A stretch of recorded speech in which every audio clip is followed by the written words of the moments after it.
धन्यवाद सभापति महोदय। हम ही को कातिल कहेगी दुनिया, हमारा ही कत्लेआम होगा। हम ही कुएं खोदते फिरेंगे, हम ही पे पानी हराम होगा।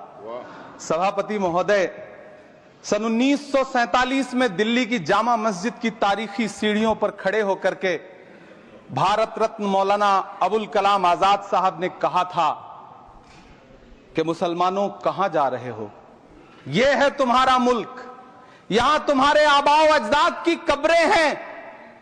उस वक्त मौलाना आजाद की ये सदाएं सुन करके लोगों ने अपने सरों की गठरियां उतार करके रख दी थी। आज उसी दिल्ली में मौजूद देश की संसद में एक बिल आया है जो हमसे उसी जामा मस्जिद की सीढ़ियों के सबूत मांगेगा, जो उन्हीं सीढ़ियों के पास अपनी कब्र में सोए हुए मौलाना आजाद को फिर से कब्र से सदा देनी पड़ेगी कि ये जो कब्र है वो मेरी कब्र है, ये किसी सरकार की जागीर नहीं है। सभापति महोदय, मैं जहां खड़ा हूं इसी संसद भवन के सामने सड़क के उस पार अपनी कब्र में सोए हुए भारत के पूर्व राष्ट्रपति फखरुद्दीन अली अहमद की कब्र है। शायद अब उस कब्र से भी सदाएं आए कि ये कब्र मेरी कब्र है, ये सरकार की जागीर नहीं है।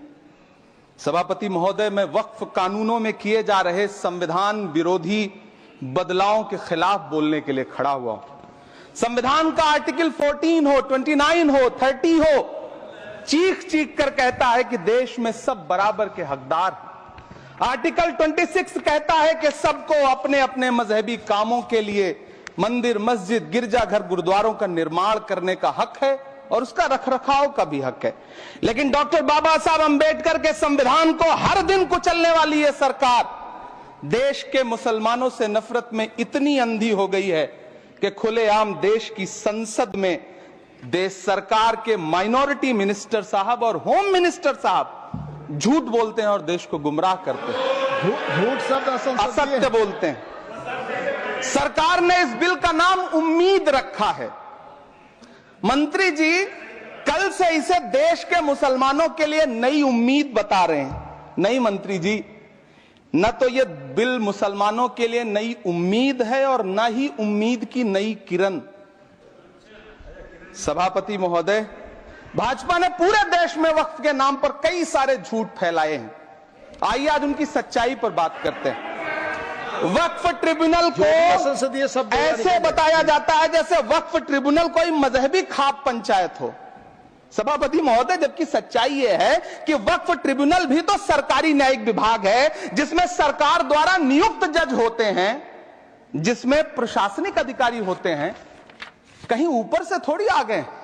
सभापति महोदय, देश के गृह मंत्री जी ने इसी सदन में कहा कि वक्फ ट्रिब्यूनल के फैसले के खिलाफ कोई कोर्ट नहीं जा सकता, जबकि सच यह है कि वक्फ एक्ट 1995 की धारा 83(9) के तहत हाई कोर्ट वक्फ ट्रिब्यूनल के फैसले की न सिर्फ समीक्षा कर सकता है बल्कि उसे बदल भी सकता है। सच तो यह है कि वक्फ बोर्ड खुद अपनी जमीनों के लिए कई सारी कोर्ट में मुकदमे लड़ रहा है।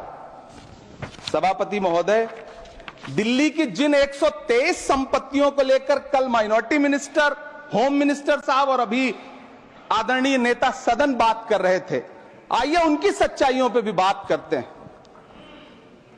1911 में जब अंग्रेजी हुकूमत ने कोलकाता के बजाय दिल्ली को राजधानी बनाने का फैसला किया तो रायसीना हिल्स के चारों तरफ जो मुसलमानों की ढेर सारी जमीनें थी उनको एक्वायर किया गया और लुटियन को इसकी तामीर की जिम्मेदारी सौंपी गई। सेंट्रल विस्टा की तरह लुटियन जोन का मेगा प्लान तैयार हुआ, लेकिन उस वक्त के मुसलमानों ने उस वक्त की अंग्रेजी हुकूमत से अपनी इबादत गाहों को बचाने के लिए लड़ाई लड़ी। मामला ब्रिटिश गवर्नमेंट तक पहुंचा। तब यह तय हुआ कि वो जो धार्मिक स्थल हैं उन्हें जस का तस रहने दिया जाएगा। इंडिया गेट के बगल वाली मस्जिद हो, जाप्तागंज, सुनहरी बाग मस्जिद हो, पार्लियामेंट रोड वाली मस्जिद हो, ऐसी 123 संपत्तियों के मैनेजमेंट के लिए 1913 में मुसलमान वक्फ वैलिडेशन एक्ट बना और उसके बाद एक नया शहर बसाया गया जिसे लुटियंस जोन का नाम दिया गया। फिर 1943-45 के बीच एक और समझौता हुआ आजादी से पहले उसके तहत काफी सारी वक्फ जायदादों को सुन्नी मजलिस औकाफ बनाकर उसके अंडर किया गया ताकि उसकी देखरेख की जा सके। गृह मंत्री जी 2 दिन से सदन में जो बात कह रहे हैं वो दरअसल 123 संपत्तियां उसी सुन्नी मजलिस औकाफ के तहत आती है। सभापति महोदय, आजाद भारत आजाद हुआ। आजादी के बाद भारत में 1954 में वक्फ एक्ट लागू हुआ, जिसकी धारा 9 के तहत 1964 में केंद्रीय वक्फ काउंसिल का गठन हुआ। दिल्ली की वही 123 प्रॉपर्टीज को 1970 में सर्वे गजट करके गजट नोटिफाई किया गया। इसके निपटारे के लिए पूर्व प्रधानमंत्री इंदिरा जी के द्वारा 1974 में एक बर्नी कमेटी बनाई गई। बर्नी कमेटी ने 1976 में इन 123 संपत्तियों को दिल्ली वक्फ बोर्ड की संपत्ति होने की रिपोर्ट सौंपी। उस रिपोर्ट के आधार पर 1984 में कांग्रेस सरकार ने उन 123 प्रॉपर्टीज को दिल्ली वक्फ बोर्ड को सौंपने का फैसला किया, जिसके खिलाफ विश्व हिंदू परिषद कोर्ट गई। मामला 2011 तक पेंडिंग रहा। फिर 2011 में कोर्ट ने सरकार को आदेशित किया कि इसका निपटारा करो। तब 2013 में तत्कालीन यूपीए सरकार ने दिल्ली की उन्हीं 123 जायदादों को बर्नी कमेटी की सिफारिशों के मुताबिक वक्फ बोर्ड के हवाले किया। यही वो प्रॉपर्टीज हैं जिनके नाम से गृह मंत्री जी कल से कांग्रेस को कोस रहे हैं। फिर आई 2014 में भाजपा की सरकार, जो तब से इन जमीनों को हड़पने की साजिश कर रही है। जिस बिल को मुसलमानों के हुकूक की हिफाजत करने वाला बिल बताया जा रहा है, उसी को पेश करने के लिए और उस पर बात करने के लिए लोकसभा में भाजपा सरकार के पास एक भी मुस्लिम सांसद नहीं है। जिस वक्त, मैं लोकसभा कह रहा हूं, सुना करिए, जिस वक्फ बिल को मुस्लिम महिलाओं को हक दिलाने वाला बताया जा रहा है, उसे संसद में पेश करने वाली पार्टी के पास न तो राज्यसभा में, न लोकसभा में, न देश की किसी विधानसभा में एक भी मुस्लिम महिला सदस्य नहीं। कल किरण रिजिजू जी कह रहे थे कि रेलवे की जमीनें देश की जमीनें हैं, डिफेंस की जमीनें देश की जमीनें हैं। हां मंत्री जी, हैं, बिल्कुल हैं। ये जो वक्फ की जमीनें हैं, ये हमारे पुरखों ने धार्मिक कामों के लिए डोनेट किया है। तो हम भी तो इसी देश के नागरिक हैं, हम भी तो इसी देश के बेटे हैं। तो वक्फ की जमीनें भी तो इसी देश की जमीनें हैं, उनको पराया क्यों बोलते हैं आप? सभापति महोदय, अशफाकुल्लाह खान जब फैजाबाद की जेल में फांसी के फंदे पर झूल रहे थे, तो इसी देश की जमीन के लिए झूल रहे थे ना। सभापति महोदय, अंडमान की जेल में काला पानी की सजा काटकर अपनी जान देने वाले मौलाना फजले हक खैराबादी हो या शेर खान अफरीदी हो, वो भी तो इसी जमीन के लिए अपनी जान दे रहे थे ना। सभापति महोदय, पाकिस्तान के खिलाफ लड़ते हुए अपनी जान देने वाले महावीर चक्र विजेता ब्रिगेडियर उस्मान हो या पाकिस्तान के पैटर्न टैंक उड़ाने वाला परमवीर चक्र विजेता वीर अब्दुल हमीद हो, वो भी तो इसी जमीन के लिए अपनी जान दे रहा था ना। और मंत्री जी, मैं इस सदन में अलग ऐलान ये कहता हूं कि जब भी इस देश की जमीन को लहू की जरूरत होगी, आपसे 2 कदम आगे इमरान खड़ा मिलेगा, ये मैं आपसे यकीन दिलाते हुए कह रहा हूं। सभापति महोदय, मैं सरकार से कहना चाहता हूं, हमसे हमारी इबादत गाहें तो मत छीनिए ना, हमारे घरों पे बुलडोजर तो मत चलाइए ना, हमारी कब्रों में तो हमें सुकून से सोने दीजिए ना। सभापति महोदय, माइनॉरिटी मिनिस्ट्री का बजट कट करके, मुस्लिम बच्चों की स्कॉलरशिप बंद करके अब सरकार कह रही है कि हम वक्फ की आमदनी से गरीब मुसलमानों का भला करेंगे। गुजरात की बेटी बिल्किस के बलात्कारियों की रिहाई के बाद उन्हें माला पहनाने वाली लोगों के नेता ये कह रहे हैं कि यह बिल मुस्लिम महिलाओं को उनका हक दिलाएगा। धन्यवाद मोदी जी, क्या बढ़िया सौगातें मोदी दे रहे हैं आप। पहले हमें गुजराते मोदी दिया, आप सौगातें मोदी दे रहे हैं। लेकिन यह सरकार इतना याद रखे कि इसी ठसक के साथ देश की संसद में सीए का कानून भी लाया गया था और कहा गया था बड़े बड़े भाषण देकर के कि पड़ोसी देशों से हिंदू भाइयों को ला करके यहां नागरिकता दी जाएगी। लेकिन मैं आपके संज्ञान में लाता हूं सर कि पिछले इतने दिनों में इनसे नागरिकता लेने के लिए 2000 व्यक्ति भी नहीं आए, जबकि इसके उलट इन्हीं की सरकार में पिछले 10 साल में 15 लाख से ज्यादा भारतीयों ने भारत की नागरिकता छोड़ करके दूसरे देश में जाकर के बस गए। यह हुआ उस कानून का अंजाम। सभापति महोदय, इसी तरह की जिद के साथ किसानों के खिलाफ भी कानून लाए गए थे। जिस तरह आज वक्फ के फायदे गिनाए जा रहे हैं, उसी तरह से किसानों को भी कृषि कानूनों के फायदे गिनाए गए थे। लेकिन अंजाम क्या हुआ? 700 किसानों की शहादत लेने के बाद सरकार को अन्नदाता किसानों के सामने घुटने टेकने पड़े और कृषि कानून वापस लेने पड़े। जिल्ले इलाही, जमहूरियत जो है वो नफरत और ठसक से नहीं चलती है, अकड़ से नहीं चलती है। उसमें सबकी हिस्सेदारी जरूरी है।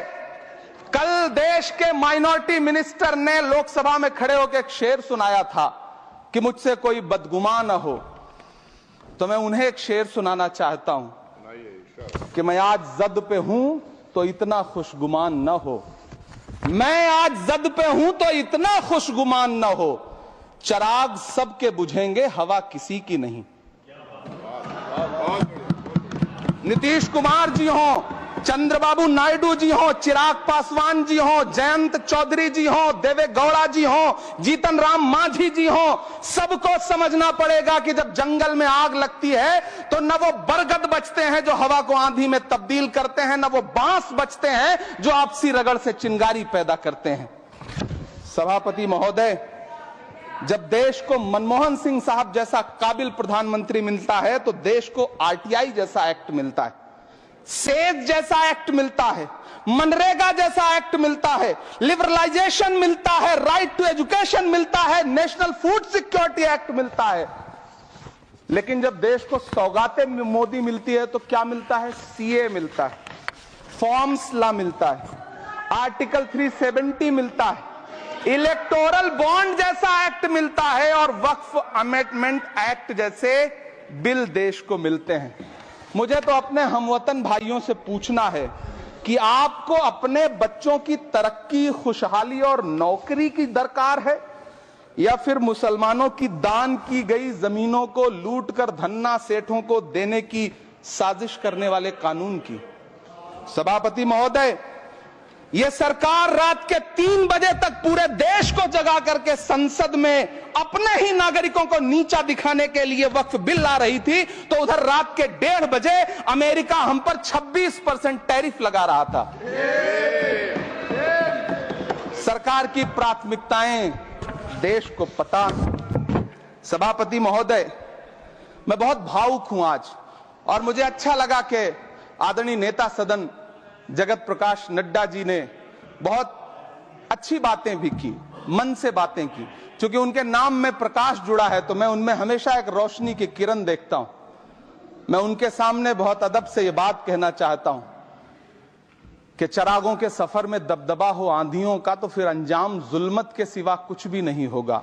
यह दुनिया नफरतों के आखिरी स्टेज पर है, इलाज इसका मोहब्बत के सिवा कुछ भी नहीं होगा। मैं भावुक हूं, मेरी पलकें गीली हैं। अगर देश की एक बहुत बड़ी आबादी को लगता है कि आप उसका भला करने के लिए नहीं बल्कि उनकी इबादतगाहों, उनकी कब्रिस्तानों, उनकी खानकाहों को बर्बाद करने का बिल ला रहे हैं, तो फिर आप अगर समझाने में नाकामयाब रहे हैं तो यह आपकी नाकामयाबी है। पहले समझाइए, उसके बाद कोई बिल लेकर के आइए, तब शायद हम आपका इतनी पुरजोर तरीके से विरोध ना करें। लेकिन सभापति महोदय, मैं अंत में सिर्फ इतना कहना चाहता हूं कि इस बिल में जो भी पॉइंट्स दिए गए हैं, बॉम्सी पोर्टल देख लीजिए, सरकार का झूठ आपको पकड़ में आ जाएगा। हम डरे नहीं हैं, हम सिर्फ सरकार से अपील कर रहे हैं कि हमें अपना समझिए। हम आपके अपने हैं, इस देश के नागरिक हैं और आप ताकत में हैं। संख्या बल के आधार पर बिल हो सकता है आप पास करा ले, लेकिन आपको यह बात समझनी पड़ेगी कि हम तो वो तारीख हैं, जहनों में रहना है जिसे, कागजी पुर्जे नहीं जो फाड़ डाले जाएंगे। जिस जमीन पर मैं खड़ा हूं यह मेरी पहचान है। आप आंधी हैं तो क्या मुझको उड़ा ले जाएंगे? आपको यह बात समझनी पड़ेगी। आपको अगर इतना विपक्ष की तरफ से पहले जेपीसी में इतने सारे पॉइंट्स आए और उसके बाद कल से लोकसभा में और राज्यसभा में सुझाव आप सुनने को तैयार नहीं है, लोगों की शंका को दूर करने के बारे में आप बिल्कुल सोच नहीं रहे, बस आप कह रहे हैं यह बिल उम्मीद की नई किरण है। नहीं साहब, इसे भले किरण जी लेके आए हैं, लेकिन ये उम्मीद की नहीं बल्कि नाउम्मीदी की किरण है। और इस देश की एक बहुत बड़ी आबादी इस बात से खदशे में है, शक में है कि आप सीधे उनकी जमीनों को लूट करके धन्ना सेठों को बेचना चाहते हैं। मेरी अब भी आपसे अपील है कि इस बिल को वापस लीजिए। यह बिल कहीं से आपके अपने नागरिकों के लिए अच्छा नहीं है। यह बिल सिर्फ इस देश के मुसलमानों को नीचा दिखाने का और अपने एक ऐसे मतदाता वर्ग को खुश करने का बिल है जिनको इस बिल के पास हो जाने से कुछ मिलेगा भी नहीं। लेकिन आप एक नैरेटिव देना चाहते हैं, एक मैसेज देना चाहते हैं। मेरी आपसे अपील है कि कृपया ये जो सबका साथ सबका विकास का नारा है, इस नारे को रत्ती भर तो चरित्रार्थ कर दीजिए। बहुत बहुत धन्यवाद।